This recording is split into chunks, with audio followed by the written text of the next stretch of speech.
Now, as most of you probably know, Star Wars The Last Jedi has been released digitally, and with it, they've given us some deleted scenes as well as a few short featurettes. And one of those featurettes is called Balance of the Force, and has Rian Johnson explaining some of the decisions he made with the movie and how he views the Force. So what I'd like to do here is read an excerpt from that featurette, give you my thoughts on, well, his thoughts, before then giving you a summary of how I see the story of The Last Jedi after learning what we have. Anyway, I'm going to jump right into it and read a quote from Rian Johnson taken from that featurette, and I invite you to watch it either on the Blu-ray when it comes out or on the digital download because it is really interesting. Anyway, here goes. Luke is closed off from the Force when we first meet him, and that made sense to me for a lot of reasons. I needed to find a way into why he was on that island that wasn't just him hiding and being a coward. So the thing that would make sense to me is if he's actually come to realize that the galaxy thinks it wants the Jedi back, but the Jedi have done nothing but add to the problems of the universe. And the most selfless act he could do is to do what he couldn't do in The Empire Strikes Back and ignore the calls of help from his friends and block himself off. Johnson then goes on to say of Luke that he would love to jump back in and help everybody, but he's realized that if he brings the Jedi back into this, the Sith are going to rise up again, and the whole thing is just going to start again, and it's just going to be more misery. The Jedi need to die so the light can rise from a new source that will maybe work better. Finally, of the last scene of the movie with the kid with the broom, Johnson said, "To my mind, what that end scene is about is Luke's doing this big triumphant act has not just saved the 24 people in the Resistance, it's relit the spark of hope in the galaxy, and so the story is spreading. They're now inspired, and the whole notion of Carrie's last line, 'We have everything we need,' that final scene with the kid is kinda the answer to what that really is." Okay, so let's try to break that all down a bit, starting with the fact that, yes, this again confirms there was no grand plan at all with this trilogy. J.J. Abrams, though he may have had ideas himself as to why Luke was on that island, just basically handed the story to Rian Johnson at that point and essentially told him to figure out why Luke was there. And in Johnson's defense, that's not an easy thing to figure out. And on the surface, I can almost get behind this idea that Luke had run away from the fight and severed himself off from the Force because the Jedi do more harm than good, and because if the Jedi return, the Sith will also return. I do completely get where he was going with this idea, but here's part of the problem with it, and I'm going to quote Obi-Wan in A New Hope when he's first telling Luke about the Jedi. For over 1,000 generations, the Jedi Knights were the guardians of peace and justice in the Old Republic, before the Dark Times, before the Empire. Okay, so for 1,000 generations, the Jedi maintained peace, which, I don't know, sounds like they had a pretty good run. I'm not sure there was much misery for the galaxy as a whole for thousands upon thousands of years. And then, for only about 25 years, mind you, the Empire ruled the galaxy before a Jedi rose up and helped defeat them. So honestly, I'm not really sure how Luke has come up with this idea that the galaxy is better off without the Jedi when they've had a pretty good track record. You may say, as he himself does, that at the height of their power, the Jedi let Darth Sidious essentially take over the galaxy. But the Jedi did not fail because they were inherently a flawed order or ideal. I think 1,000 generations of success proves they were doing something right for a very, very long time. The Jedi of the prequel era failed because the individual Jedi of the time had lost their way. They had become more concerned with politics and midichlorians and forgot to just heed the will of the Force. Furthermore, there are two huge problems with this idea that Luke detached himself from the Force to prevent the Sith from returning, and they are, of course, Snoke and Kylo Ren. Were they technically called Sith? No, I suppose not. But were they essentially Sith nonetheless? Yes. So you're then telling me that after Luke peers into the mind of Ben Solo and is so disturbed by what he sees there that he almost murders him in his sleep right on the spot to prevent it, he then decides his best course of action is to just let Ben go, to let him run loose on the galaxy and bring about these horrible things he saw and was about to kill him over. And then to cut himself off from the Force so that the Sith won't rise again, when clearly they already had risen again, or at least a new or different iteration of them had. This, to me, just makes no sense. In one breath, Johnson tells us Luke would love to join the fight again, but in the next he tells us he won't because he's afraid the Sith will rise again. Wouldn't it have made more sense for Luke to help stop Kylo and Snoke, and then cut himself off from the Force if he still believed the Jedi had to end? I'm assuming Luke wants some type of final balance. I mean, it had to be frustrating to go through all he did to bring balance to the Force when he stopped Vader and Sidious, of course, only to eventually learn Snoke was out there doing his thing, whatever that thing was.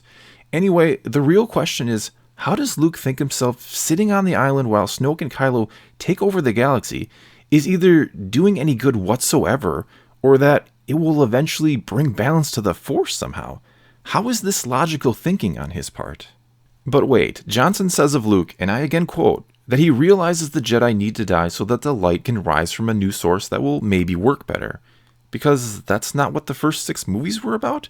Didn't we see the Jedi lose their way in the prequels and fail and essentially die, only to return with the new hope that was Luke Skywalker in the original trilogy? So now you're telling me that the first 6 parts of the story were just there to get us to the point where the Jedi could, start over for real this time. But wait again, if Luke believes they need to start again from a new source, why not actively seek out that source instead of going to the hardest place in the galaxy to find just to die? Or, I don't know, when it apparently comes to your front door, when it finds you in this impossible location and hands you your old lightsaber, no doubt guided by the Force to you, something we learned in the novelization has conscious thought and likely knows what it's doing, you don't tell her to go away, you train her how you think the Jedi should be. But, of course, he's afraid he'll just fail again, like he did with Kylo and his other students, even though he also knows, and he saw this in his mind, that Kylo had been corrupted by Snoke. So instead of training Rey, and we're going under the assumption again that Luke believes the Jedi need to rise again from a new source, he lets that new future Jedi just go about figuring everything out on her own, because that's going to go oh so well for her. I mean, look how well it worked out for him. And now I'm really starting to see why Luke is so bitter and cranky in this movie, because what's going on in his head is so confusing and contradictory that it must be driving him insane. And that's why I think some of the fans are also so angry about this movie. The more you dig into it, the more you hear Rian Johnson describe his decisions, the less sense it all begins to make. And I'm not trying to bash the movie here. I'm actually trying to figure this thing out. Because to me it seems like, and I'll be using some details we learned in the novelization as well here, Luke was reluctant to train new Jedi after Return of the Jedi because he feared this would unbalance the Force, even though for thousands of generations the Force and galaxy had been just fine under the peaceful watch of the Jedi. He then learns that there is a darkness threatening his nephew, Ben Solo of course, and he decides to train him and a handful of other students in an effort to save his nephew from that darkness. What he doesn't know, and all this is revealed in the novelization mind you, is that breaking Luke via Ben Solo turning to the dark side is Snoke's grand plan to make Luke run off. Okay, so even though the reason why Luke decided to train Ben in the first place is because he's trying to help him fight the darkness, Luke one night randomly decides to look into Ben's mind and sees the darkness that he knows is there and almost kills him because of it. Then Ben misunderstands, of course, falls to the dark side, kills some of the other students and recruits others, and runs off and joins Snoke and the First Order.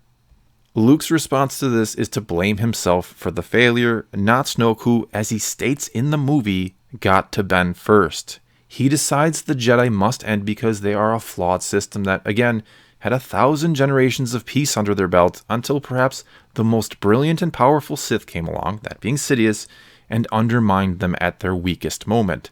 This reign of terror, though horrible, lasted only 25 years before a Jedi righted the ship again. Luke then shuts himself off from the Force, leaves Snoke and Kylo to do as they will, and goes to an island to die. Though secretly he wants to fight, but is afraid doing so will bring back the Sith, who are already essentially back anyway. He also has this belief that the light side, or the Jedi, must rise from a new source. Yet when that source shows up on the island, he does everything he can to convince her to abandon this path and, again, do nothing about Snoke and Kylo. Rey then leaves after getting nothing meaningful out of poor, bitter old Luke and is left to figure everything out from a set of dusty old books. Not that it matters much because she has essentially downloaded Kylo's training from his mind, which happened during the interrogation scene in The Force Awakens. That is something we have confirmed in the novelization if you're curious. Yoda then appears to Luke and, after a 3-minute pep talk, gets Luke out of his funk and convinces him the Jedi don't need to end. Rey goes off to try and save Kylo because she's had a few conversations with him over the course of a couple days and now thinks he can be saved, completely forgiving the fact that he murdered his father, Han Solo, in cold blood a few days prior. When she fails to bring Kylo back to the light, she's left with the repercussions of a scratch on the arm and the disappointment that this guy and kindred spirit she had met a couple days ago just wasn't that into her. Something every young person has probably been through at one point in their life. Meanwhile, Luke is stuck on the island because Rey left with the Falcon and he submersed his X-Wing in water years ago and it'll no longer fly. Because the guy who once wouldn't give up on Darth Vader has now given up any hope of the galaxy ever needing him again for anything, it seems. He then, knowing it will kill him, force projects himself across the galaxy to confront his nephew and save a few dozen people and relight the spark of hope in the galaxy, even though Rian Johnson said the galaxy only thinks it needs the Jedi back. And then there's the final scene with Broom Boy, which is supposed to mean the galaxy is inspired again after what Luke did on Crate. But wait, does that mean Luke's legend had all but faded after only 30 years? Wasn't part of the reason he went away because he thought he and the Jedi were being romanticized and glorified again because of him? Didn't Rey, who grew up on a desolate nowhere world, hear and know the stories of Luke Skywalker? So if she'd been hearing them, hadn't pretty much everyone else in the galaxy still been hearing them as well? Hell, there's even a book that recently came out called Legends of Luke Skywalker, where it's made clear just how much he's known and spoken of across the galaxy after what he did at the end of Return of the Jedi. Anyway, to be completely honest with you here, there was potential with the story Rian Johnson wanted to tell. I do believe that. I completely get what he was trying to do here. I do. Many people have written me full-on essays in the comments of my videos trying to explain this movie to me. But the problem is, it's not that I don't understand what Johnson was trying to do, what the movie was supposed to be. The problem is, he didn't properly execute. And you can certainly disagree with me there, but I honestly think Johnson got so wrapped up in the message and theme, what he wanted to do with this story, what he wanted it to be, that he made it happen at all cost. As I've said before of this movie, he didn't let the characters drive the story. He instead steered them to where he wanted them to go, and at times, their actions make no sense when you stop and fully examine them. And I get it, trying to figure out why Luke was on that island was hard. It was real hard. Making a Star Wars movie in general probably feels like a next to impossible task because you know how many people are going to watch it and scrutinize it. And I don't hate Rian Johnson for The Last Jedi. He's a human being who did what he thought was best, and there are certainly scores of people out there who love this movie. As I said, there was potential with the story, but in my opinion, he just didn't pull it off. Well, that's all I've got for you this time. Now it's your turn to tell me what you thought about what Rian Johnson said, or the movie in general. So leave a comment below and let's talk some Star Wars. And until next time, thanks for watching.